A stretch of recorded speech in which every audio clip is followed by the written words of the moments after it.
Beautiful people, it's me, Pamela, on my YouTube. Cho, no, what's the T? Siyahlazia. You know, in this world, there's no one who's annoying like uRonisi Banda. Oh my gosh, like masizobuza ukuthi. So between Umbotho no Sibiya uba noMazi after ethe uqiniselana angimazi Umbotho mina. Athi then athi Ramusi when cela ungihlangise. Don't wanna go crazy in this court. Please stop. You know? He thinks uqiniselana is slow, eh? uRonisi Banda, guys, uRonisi Banda is always trying his luck, eh? Aye, guys, the state needs to stop with this gold thing. They're still on the tip. Busy putting words on this guy's mouth. Uqiniselana Buselezi ukuthi ene uMncube had a gold tooth. Our guys, uMncube has been to the doctors, has been everywhere with this tooth thing. It's so annoying. Honestly, indaba ye-gold tooth isiyabhora because uMncube has never had a gold tooth, guys. Like, when are we gonna move on from this story? Sipora and no Ratsana is trying to, I'm just like, Rasa, please stop. He's never had a gold tooth, ever. Even Uqiniselana said it. And uyazama uRonisi Banda, it's just not working. They were just fighting Jonomnis in the gold tooth, and no Ratsana was trying something else. There's a fan, Mr. Kloko. No, amuntu namanga, that dentist, in fact, was supposed to be arrested for defeating the ends of justice. Oh, as a karanko or wago piena loy. Often labosho la muntu. Ubuna manga. Oh, hi guys, badlala ngomncebe bemphonsa ngale gold tooth anginayo. It's the same as Jonas's story and Jonas not being Zulu, guys. I'm sure there is a Zulu speaking person there, okhuluma Zulu A. You know, because honestly, we've been through this thing at Jonas. Jonas, he does speak Zulu, but Jonas is not Zulu, guys. At the end of the day, and Jonas doesn't speak Zulu A. The way Judge Sharasa is so obsessed with Jonas, guys, and Jonas is not Zulu, guys. Can we stop with this, honestly? And you ask yourself, in definition of interpretation, isho kuthini? Isho ukuthi umuntu ufanele interpret izinto azazi angakhulumi ngento angayazi. uJonas, guys, is not Zulu at the end of the day. Whatever he says and uJonas, whatever uRatha says, it remains uJonas is not Zulu. Usaziyomcompare na that guy who was crazy there at Madlanga na ikhulumela umbhedo wakhe nje. That guy is in another level naye lo. Angazi bamthathephi. He does actually speak Zulu, get that guy. Zulu is just it takes it to other levels. But guys, Jonas is not Zulu. That remains like that. And in fact, just as much as he's the chief interpreter there at his office, Jonas, he must find a proper Zulu speaking person for these guys. Period. Just let me know, guys, what you think of that. And I'm sure then it turns out to be an unfair trial. It is, though, when you look at it. For all the accused. Because then Jonas sometimes we could make into like some days Jonas will say wedding feel ngeke alikho kunqolobani lelo gama. That's not Zulu A. Uke washo into Jonas, for example. Ungafeel ukuthi hayi man. He should have said uchwepheshe, for example. Well, he shouldn't say into zakhe uJonas. I was like, yabona, this is why these guys feel ukuthi this is an unfair trial abesu. Ukuthi ukhuluma ngani uJonas. My good Dr. Sibanda is very wrong, guys. Like, honestly. And you remember this thing of the guns is putting words through Kunisana's mouth. You know, his spam was go 1,800. Because remember, Untanzi used to sell guns. Like, where are those guns though? We've never seen them. It's like so crazy and wrong.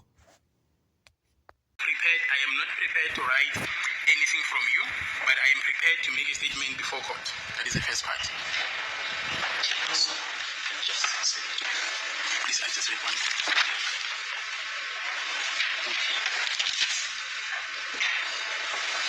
Okay. Waphendula ngale ndlela ke ubaba uPhumalo manje kunento ezimbili ke lapho ke umsolwa azisho enye yazo ke ukuthi eyogcina ayisho I am not prepared. Angiyimisele ukubhala phansi noma kube khona into engiyibhala phansi kuwena, kodwa ke ngiyimisele ukuthi ke ngiyenze istatement phambi kwenkantolo. Ethi ke baba uKhumalo impendulo leyo ayithola kuwena. That is the aspect that he indicated according to the warning. He did mention to the arresting officer that his firearm that you found in my position, in position of, I bought it from Gauteng for 1,800. Siyaqhubeka ke ukuthi ke udaba lolo ke alushilo noma khulumileke ngalo ngokwayo ke i-warning statement leyo ushilo ukuthi ke iphoyisa lelo elambopha ukuthi isibhamu leso enangithola naso noma enasithola kumina ngasithenga eGoli ngo-1,800. Is that the information that you provided to the police when you arrest? Ingabe ke ngesikhathi sokuboshwa kwakho into owayikhuluma emaphoyiseni leyo? Hayi ka 1,800 waze ngathi ukuthi nje lo isibhamu asithole eGoli ngikhuluma ecourt. Ngoba ngaze ngiqhubeka ngisho lokho ekubenzeni ngisho ngikhuluma ecourt statement sibe ngaka. The issue of the 1,800, I know nothing about it. All I said was that I got the firearm from Gauteng.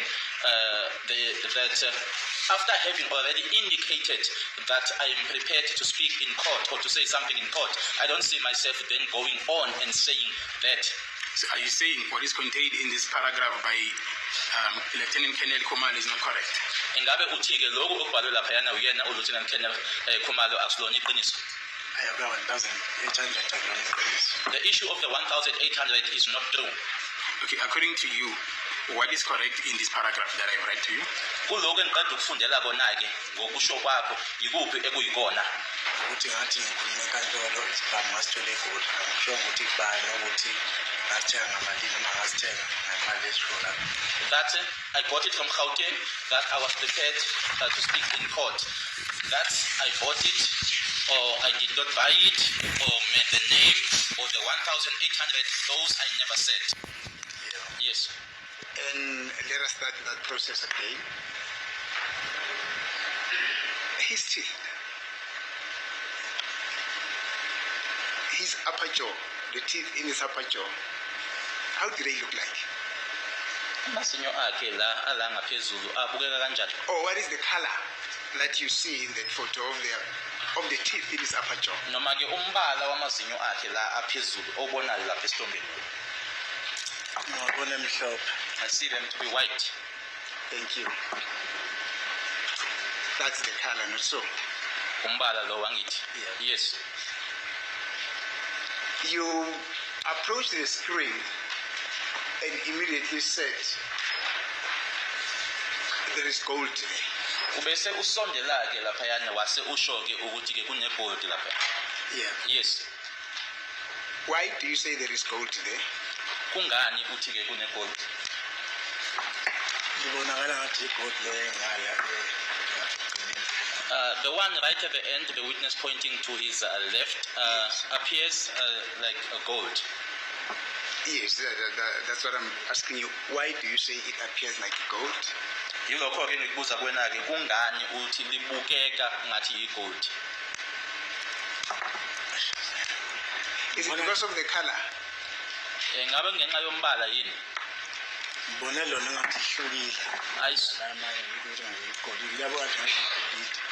saw it to be different compared to the others. It's like gold. It's like it's gold. It's like it is gold.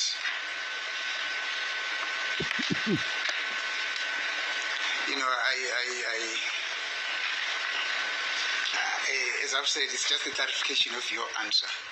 Why do you say it is like? You are saying it seems as if it is gold. Now I'm asking you, why do you say it seems as if it is gold? Uthi ke ingathi yigolide noma ke yigold. Ngizama ukuthi ngizwe ke impendulo leyo yakhe. Kungani usho kanjalo? Ngathi umshushisi ubuzile engibuza ukuthi igold le ngiyapha amazinyo akhe. Ngathi khona lapho umuntu khona igolide amthathi ngiyabona ukuthi igolide la. I think so is the state who suggested that could be a gold. Okushoyo ke ukuthi umshushisi okuvezile ukuthi ke kuyigold. Yebo yikho ngithi mayiqhubeka umshushisi mthetho since ngimazi uNcube angimazi neGold until ngimgcina 2011. Yes. Hence, when the state went on, I then said that since knowing Mncube, growing up with Mncube, I've never known him to be someone with gold. Up until the last time I saw him in 2011, I've never known him to be someone with gold. Thank you, Mr. Wutsereji. I want us to put that which you have just mentioned now in bold letters. The state has suggested to you that that could be a gold. Ngiyabonga-ke Mnumzane Buthelezi, sengifuna lokho-ke manje sikubeke-ke kugqameke ngamagama-ke amakhulu ukuthi-ke kube umshushisi okuvezayo-ke noma-ke okuvezile kuwena ukuthi-ke leyana igolide noma kungaba igolide. Yes. And then you said you do not know accused number 3 having a gold. My apologies to Advocate Minister, my lord. I never suggested to the witness that was gold. I said, what is it that is you can see on the upper teeth, my lord, and on the upper quadrant, and the witness responded that it was gold. Not suggest an answer to him. Shushisi-ke akusiyena okuvezile-ke lokho ubuzile nje kuphela ukuthi-ke ufakazi yini ayibonayo kulamazinyo angaphezulu esithombeni lapha. Thank you, Mr. Buthelezi. I've said this is just it's just an end small. It's not something big, but your version is you never knew Mr. Mncube with a gold insect or whatever in his dental formula. Kodwa-ke okushoyo wena ukuthi-ke nje ekumazini kwakho-ke yena-ke uMncube awumazi enegoldi. Yes. Thank you. Let me just do exactly what the state did with you. It referred you to the testimony of Mr. Khumalo, who arrested you. It also referred you to the testimony of Mr. Mboto. It also spoke about Mr. Mboto that you did not know, or that you do not know. Do you still remember that? Angenzeke lokho-ke umshushisi akwenzile ukhulume ngawe-ke ngofakazi bakhe uKenel Khumalo, wase futhi-ke ekhuluma ngaye-ke uKenel Mboto ongamazi angithi. Yes. I'm saying let me just do exactly what the state did with you. Now, Mr. Mncube was taken for dental verification, and a report was written by Dr. Saul about his dental verification. That report was brought to court here. It was handed to the state. The state read that report. It is in evidence. Dr. Saul confirmed that Mr. Mncube, and as you correctly say it, these are the issues that never came out as a result of cross-examination. I never mentioned the dental report because I know this witness will not assist this court with that report, my lord. So this is new evidence, my lord. I did not get the nature of the objection, my lord. I am saying the line of questioning by Advocate Mnisi is something that did not come out as a result of cross-examination by the state. I submit, my lord, that what is happening now is re-examination, my lord. We're not starting with new issues afresh as a business. Udaba-ke u-Advocate Mnisi abuza ngalo lukaDokotela uSaul akulona-ke udaba engibuze ufakazi ngalo manje-ke sekufakazi obunye-ke noma obushwa-ke manje lokhu abuza ngabo akabuzi-ke imibuzo ephuma-ke kule mina ebengibuza yona. No, my apologies, my lord. My lord, this is indeed re-examination. It has got to do with the observation being what is identified in the photo there, that teeth which has been colored to appear as if it is gold, being said that is gold. I've said to you, there's a report that was penned by Dr. Saul. I made a mistake. There's a case that I was dealing with where Dr. Saul was involved. So this report was penned by Dr. Ali. Now, Dr. Ali confirmed what you've just told to this court, that you never know Mr. Mncube having a golden teeth, a gold in his teeth. Dr. Ali said. Objection, my lord. Was it arise from cross-examination, Mr. No, my lord. Please, let's just... It does, my lord. It does. Remember, the issue of a gold is something that came out of cross-examination. So this is just a re-examination with regard to that very same aspect. And I am really saying to this witness, your observation that came out of cross-examination that Mr. Mncube never had a gold tooth, or that you never saw Mr. Mncube having a gold tooth, is confirmed by report of Dr. Ali. That report which was read by the state into record. That's all that I want to put to him.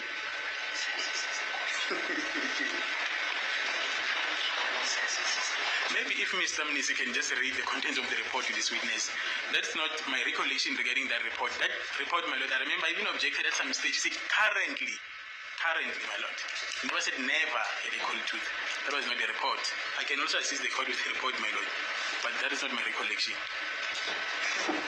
Yes, that is his recollection, my lord, which is his own recollection. But Dr. Ali, who assessed Mr. Mncube when he was referred for a dental evaluation to determine whether he ever had a golden teeth, Dr. Ali said he cannot find any sign that Mr. Mncube had a golden teeth with him. Udokotela u-Ali awayethunyelwe kuyena-ke umnumzane Mncube ukuthi-ke ayombheka ayomhlola-ke amazinyo, washo-ke uma ngabe bhala umbiko-ke owalethwa-ke phambi kwayo le nkantolo ukuthi-ke kulokho-ke yena-ke akubonayo akuthola ukuthi-ke akukho nje akuthola noma kuyinkomba yokuthi-ke umnumzane Mncube wake wanezinyo legolide. That basically confirms what you've just told to this court in cross-examination. Lokho-ke manje kuqinisekisa lokhu wena oqeda ukutshela inkantolo manje kubufakazi bakho. Thank you, Mr. Buthelezi. I have no further questions for you. This is my lord. Can I place what's written before Mr. Mnisi concludes his cross-examination? What is recorded on the report? Was it handed up, that report? That is correct, my lord. Yes, it was, my lord. The state read it into record even before we could do it. Was it a comprehensive report? Because as I remember, it was not.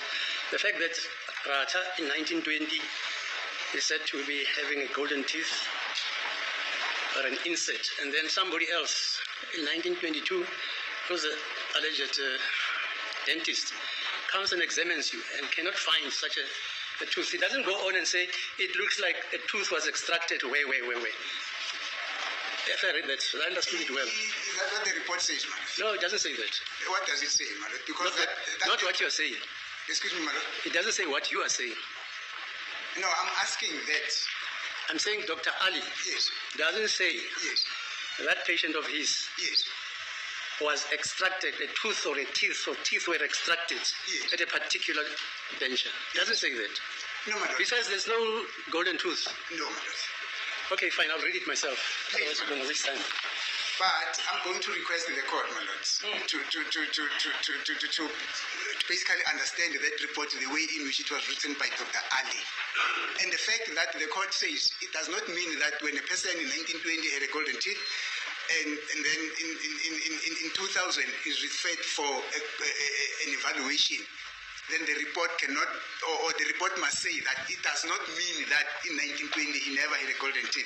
I don't know where that comes from, but because the report specifically says that, look, there are no signs that Mr. Mncube or the patient in this report, Mr. Mncube, there are no indications that Mr. Mncube ever had or had a golden insect in his dental formula, except for those abrasions which could be because of hard tooth brushing and stuff like that.